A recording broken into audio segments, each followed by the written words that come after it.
I won't pretend there isn't something scandalous about his advice. Augustine will unapologetically suggest that you were made for God, that home is found beyond yourself, that Jesus is the way, that the cross is a raft in the storm-tossed sea we call the world. But what I hope you'll hear in this is not a solution or an answer, not merely a dogmatic claim or demand.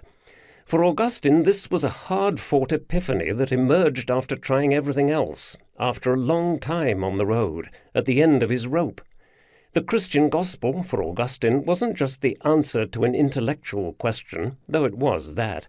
It was more like a shelter in a storm, a port for a wayward soul, nourishment for a prodigal who was famished, whose own heart had become, he said, a famished land. It was, he would later testify, like someone had finally shown him his home country, even though he'd never been there before. It was the father he'd spent a lifetime looking for, saying to him, "Welcome home." Augustine is uncanny for us. He is so ancient he is strange, and yet his experiences are so common they feel contemporary. My hope is that this uncanniness might give you a sense of what an authentic Christianity feels like from the inside.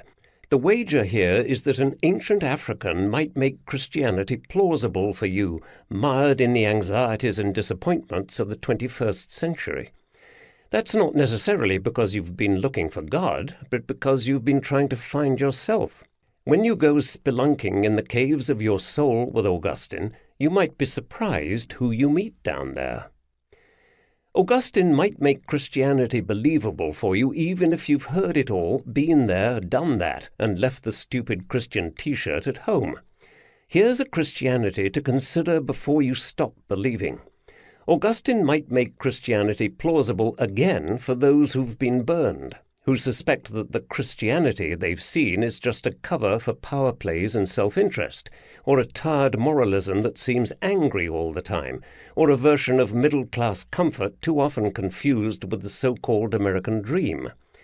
If the only faith you can imagine is the faith of your parents, Augustine has been down that road.